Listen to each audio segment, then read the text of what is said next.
حصہ بنایا، اور اسی طرح اور بہت ساری چیزیں جو پانی سے ہی متعلق ہب کینال اور کے وی فیڈر اور اس طرح کی ہیں وہ بھی ہم نے منوایا. تو گویا ایک بہت بڑی اچیومنٹ ہے کہ جو کام پچھلے سمجھنے 16-17 سال میں حکومتوں میں شامل رہ کر اور اپوزیشن میں رہ کر پارٹیاں نہیں کر پائیں، بلکہ یہ سب لوگوں کی موجودگی میں ہی کراچی کے ادارے کراچی سے چھنتے رہے، جماعت اسلامی نے اس کے لیے بڑی جد و جہد کی اور بہت ساری چیزیں حاصل کر لی ہیں. ہم توقع رکھتے ہیں کہ اب حکومت اس پر عمل کرے گی. میں زیادہ لمبی میری بات ہو رہی ہے تو میں یہ چاہوں گا کہ حضرت مفتی منیم الرحمان صاحب آپ سے اظہار خیال فرمائیں. ہم ان کا شکریہ ادا کرتے ہیں کہ انہوں نے اتنے اپنے کنسرن کا اظہار کیا اور ہمیشہ سرپرستی فرمائی ہے. کراچی کے معاملے میں یہ بہت زیادہ حساس ہیں، اور ہم جب بھی آتے ہیں جس موضوع پہ بھی گفتگو کرتے ہیں تو مفتی صاحب ہم سے کراچی کے حالات اور کراچی کے ابتری اس پر ضرور جو ہے وہ اظہار خیال بھی فرماتے ہیں اور رہنمائی اور سرپرستی بھی فرماتے ہیں. تو میں چاہوں گا کہ مفتی صاحب آپ سے جو ہے کچھ اظہار خیال فرمائیں. بسم اللہ الرحمن الرحیم. جناب نعیم الرحمان صاحب اور ان کے رفقا سب کا شکریہ کہ یہاں تشریف لائے. سب سے پہلے تو میں یہ کہنا چاہتا ہوں کہ کراچی کے حقوق کے لیے آواز بلند کرنا یا جو کراچی کے حقوق کے لیے آواز بلند کرے اس کی حمایت کرنا، یہ ہمارا دینی، اخلاقی اور قانونی فریضہ ہے، ذمہ داری ہے. دوسرا نقطہ جس کی جانب میں متوجہ کرنا چاہتا ہوں کہ ہمارے ہاں ہمیشہ میڈیا بھی اور سب شکایت کرتے ہیں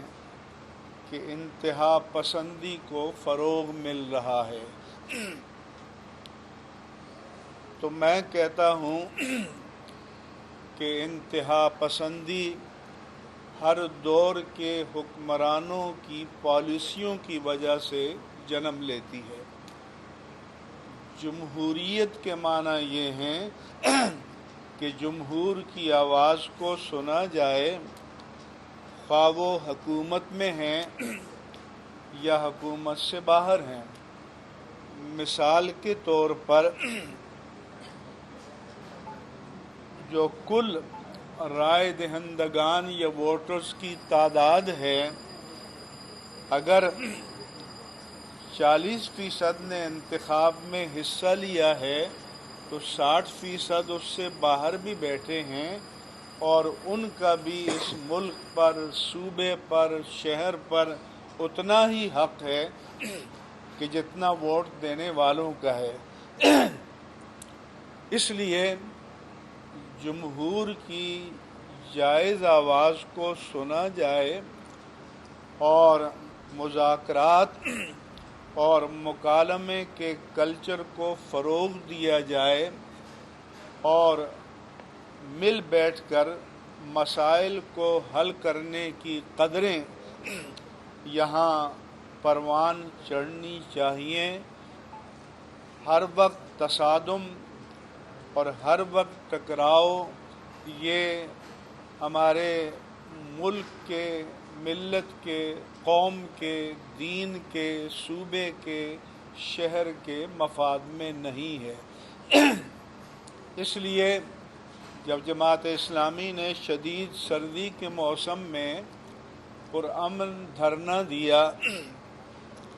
تو میں علماء اہل سنت کے ہمراہ وہاں حاضر ہوا اور جائز جو مطالبات تھے ان کی تائید کی، حمایت کی،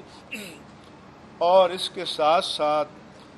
صوبہ سندھ کی حکومت کے ذمہ داران وزیر اعلیٰ جناب مراد علی شاہ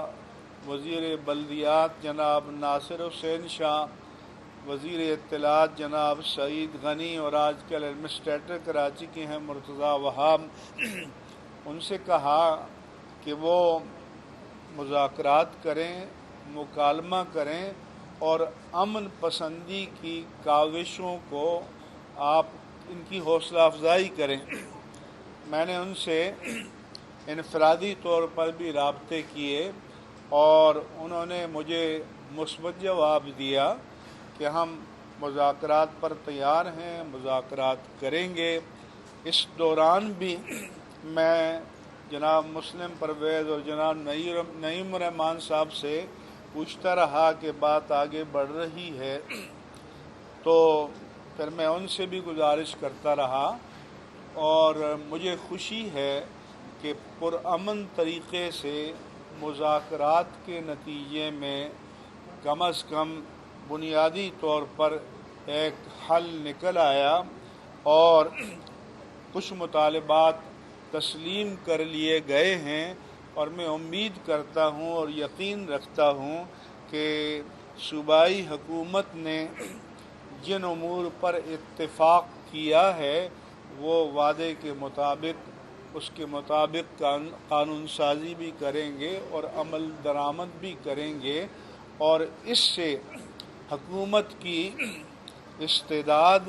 حکومت کی صلاحیت کے بارے میں اور ایفائے عہد کے بارے میں ایک اچھی رائے قائم ہو سکے گی۔ میں نے ان حضرات سے بھی گزارش کی تھی کہ ایک ہی مرحلے میں